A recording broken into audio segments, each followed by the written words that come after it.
श्रीमद् भागवत के 10वें स्कंद में बहुत सुंदर कथा है। वृंदावन में यमुना नदी में कालिया नाग रहता था।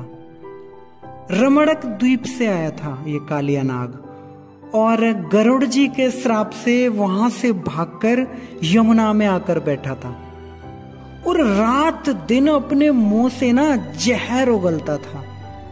कालिया जहां रहता था ब्रज वृंदावन में, उस यमुना के किनारे पर यदि गाय उस यमुना के जल को पीती थी तो वो जहरीले जल को पीकर मर जाती थी।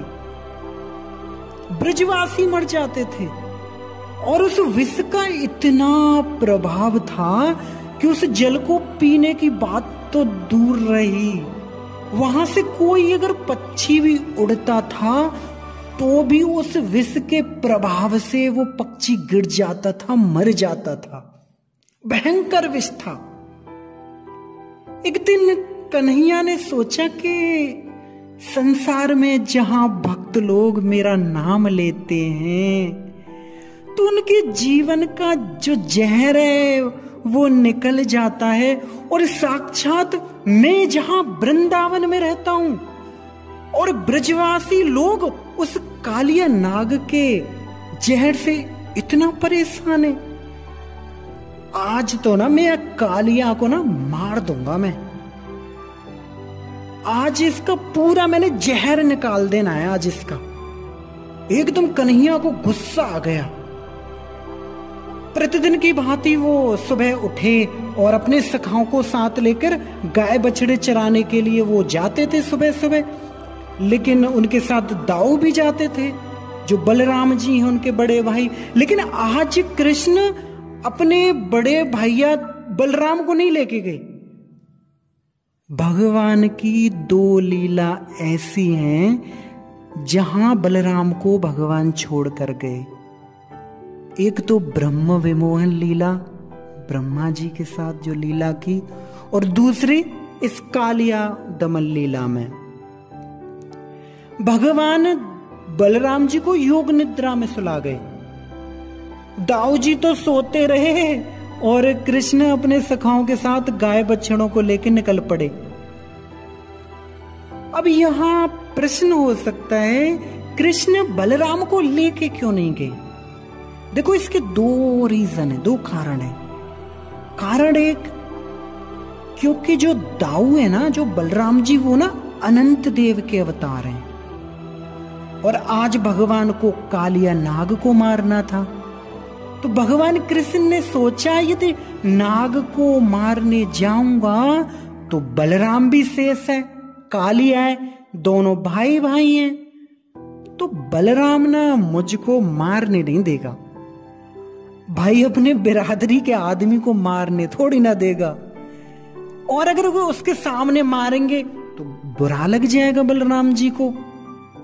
कारण एक, इसलिए भगवान बलराम जी को लेके नहीं गए। कारण दो, बलराम जी कृष्ण की बहुत सुंदर सेवा करते थे। बलराम जी वात्सल्य भाव था कृष्ण के प्रति।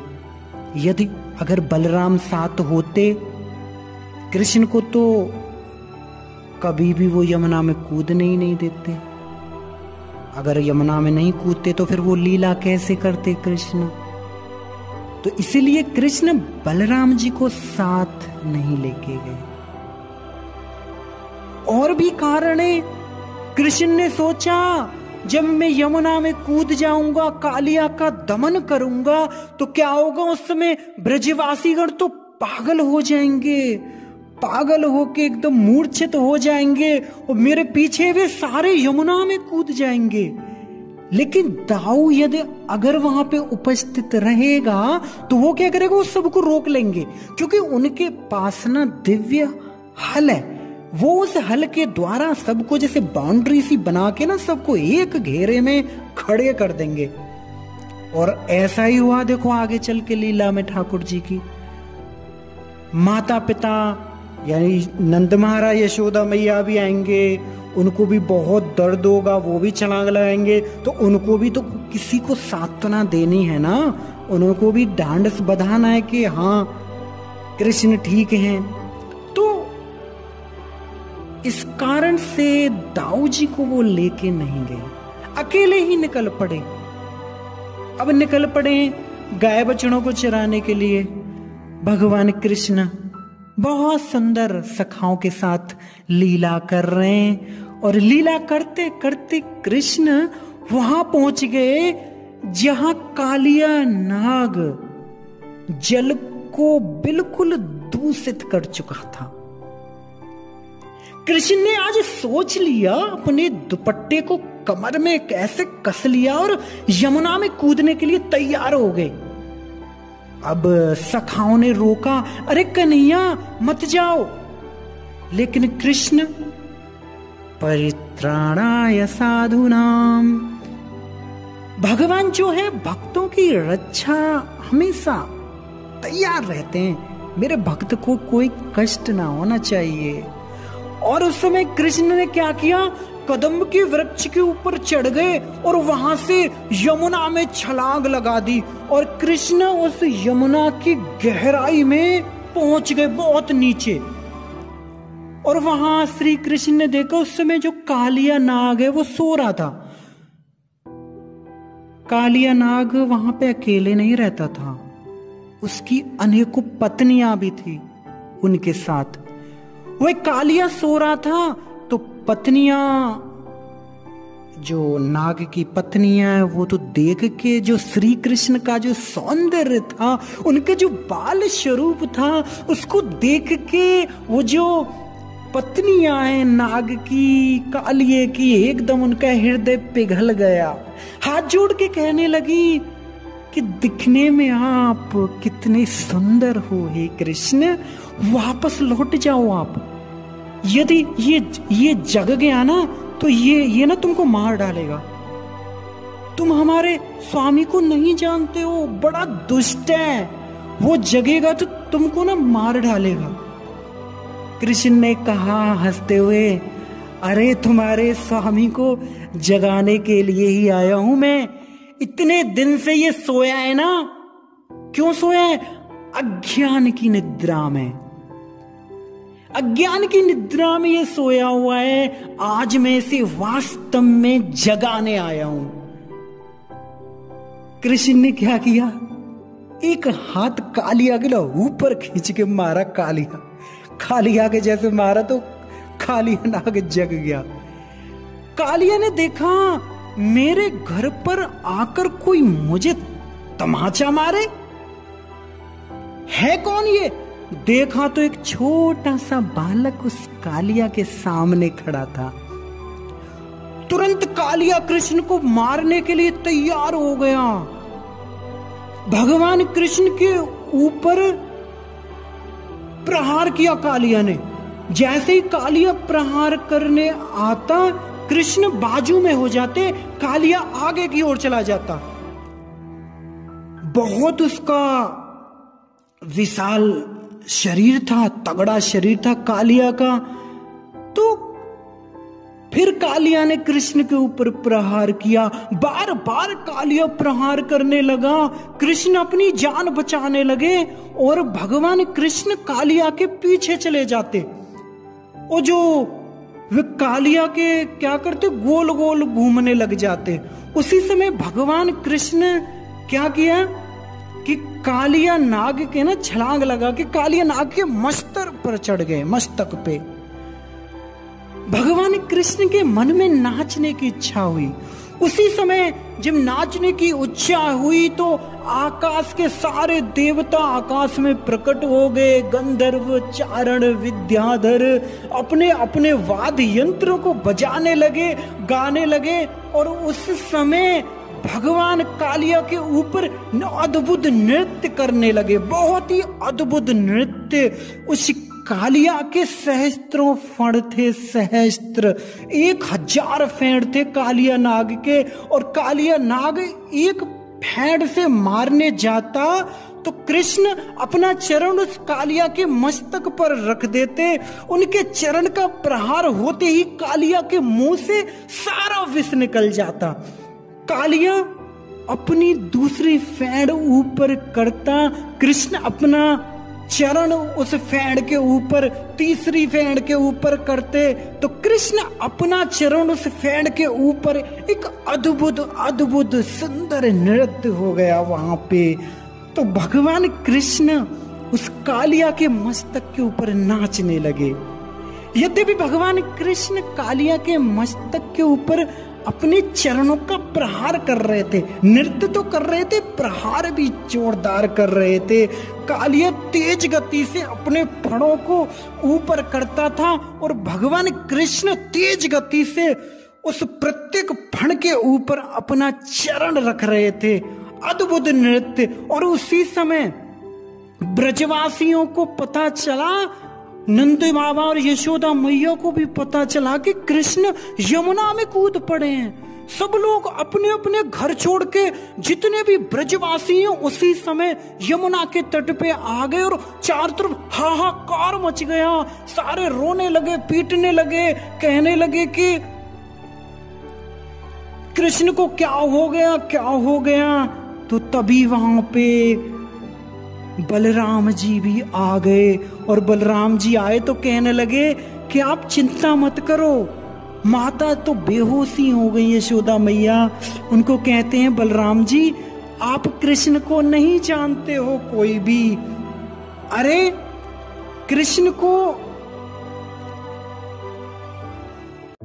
कृष्ण कोई साधारण लड़का नहीं है, साक्षात विष्णु है। आप देखिएगा, अभी कृष्ण यमुना से बाहर निकलेगा। कृष्ण कालिया के ऊपर नृत्य कर रहे थे नीचे, जल के नीचे। कृष्ण सोचते ये नृत्य मेरे भक्त ब्रजवासियों को भी दिखाना चाहिए। कालिया के ऊपर नृत्य करते कृष्ण उस यमुना के ऊपर बाहर आ गए और हजारों ब्रजवासी अपनी एक दृष्टि से देखने लगे। सब भगवान कृष्ण उस कालिया के ऊपर नृत्य कर रहे हैं और कृष्ण नृत्य कर रहे हैं कालिया के ऊपर। कृष्ण एक एक करके सारे फणों के ऊपर प्रहार किया और कालिया के मस्तक से सारा विष निकल गया। अंत में भगवान ने कालिया को अपने वश में कर लिया। कालिया वश में होते ही देवता लोग पुष्पों की वर्षा करने लगे और कृष्ण की जय जयकार करने लगे। तो इस प्रकार कृष्ण के चरण उस कालिया के मस्तक पर पड़ते ही कालिया का जो सारा विष है वो खत्म हो गया। कालिया नाग की पत्नी कृष्ण की बहुत सुंदर स्तुति करती हैं, कहती हैं, हे कृष्ण, आज तक हमने सुना था कि आप करुणा के सागर हो। हे कृष्ण करुणा सिंधु दीन बंधो जगत पते, लेकिन आज हमने देख लिया हे कृष्ण कि वास्तव में आप करुणा सिंधु के सागर हो, आप दीनों के नाथ हो, आप भक्तों के ही सहारे हो। क्योंकि हम जानते हैं कि हमारा ये पति है ना कालिया, जब से हमारी शादी इनके साथ हुई है तब से कोई अच्छा काम नहीं किया है और हम इसका बचपन भी जानती हैं। बचपन से ये, शादी से पहले ये कोई अच्छा नहीं था और पूर्व जन्म में भी हमारे पति ने कोई अच्छा काम नहीं किया होगा, क्योंकि अच्छा किया होता तो ये कालिया थोड़ी ना बनता है। न तो पूर्व जन्म में अच्छा काम किया, न शादी से पूर्व किया, न शादी के बाद, और अभी अभी ये हमारा पति आपको मारना चाहता था। लेकिन धन्य हो कृष्ण, आपने हमारे पति के ऊपर पदार्पण कर दिया। अपने जो श्री चरण कमल हैं वो आपने रख दिए और हमारे पति को ना एकदम पवित्र कर दिया आपने। जो चरण बड़े बड़े जो मुनि होते हैं, जो योगी लोग होते हैं, उनके ध्यान में नहीं आते। तपस्वी लोग हजारों वर्षों तक तपस्या करते, लेकिन जिस चरणों को वो ध्यान तक नहीं कर पाते, ऐसे पवित्र चरण आज आपने हमारे पति के मस्तक के ऊपर रख दिए। निश्चित ही है कृष्ण आप करुणा के सागर हो। तो कहने का अर्थ ये है कि हम जब भगवान चरणों में, जो भगवान के चरण हैं, उनमें प्रणाम करते हैं, तो हमारे हृदय में जितना भी पाप है, जितना भी जो विष है, ये सारा विष निकल जाता है। हमारे आचार्यों में विश्वनाथ चक्रवर्ती ठाकुर कहते हैं कि इस प्रसंग के माध्यम से, जैसे कालिया जो है वो, जो कृष्ण कालिया के मुख पे नाचे और कालिया का जो विष है वो निकल गया, हम लोग भी उस कालिया से कोई कम थोड़ी ना है? कम है? अरे हमारे हृदय में भी तो कितना विष भरा हुआ है, काम का, क्रोध का, लोभ का, मोह का, मद मात्सर्य का। तो हमें क्या करना है? हमारा विष कैसे निकलेगा? ये तो हमें भी कालिया की तरह हम भी कृष्ण को अपने मुख पर नचाएं। देखो, कृष्ण में और कृष्ण नाम में कोई अंतर नहीं है। कालिया के मुख पर कृष्ण नाचे, कालिए का विष निकल गया। ठीक उसी प्रकार हमारे मुख पर जब कृष्ण को नचाएंगे, जब कृष्ण नाम करेंगे, अर्थात हमारे मुख से भी जब कृष्ण नाम होगा, तो हमारे हृदय से भी यकीनन पक्का जो सारा विष है, जो कलमश है, जो दोष हैं, वो पक्का यकीनन निकलेंगे। तो कलयुग का कौन सा महामंत्र है जिससे निकलेंगे? चैतन्य महाप्रभु क्या लेके आए? हरे कृष्णा कृष्ण कृष्ण हरे हरे, हरे राम राम राम हरे हरे। अगर निश्चित ही, अगर आप रोजाना, अगर ज्यादा नहीं, अगर 16 माला भी अपनी जिह्वा पे 25,000 हरि नाम भी अगर श्रद्धा के साथ अगर आप जपेंगे, तो निश्चित ही विश्वनाथ चक्रवर्ती ठाकुर कहते हैं कि हमारे जो हृदय, जो मुख, जो हृदय से जो दोष हैं, वो निश्चित ही खत्म हो जाएंगे। हकीकत निश्चित ही।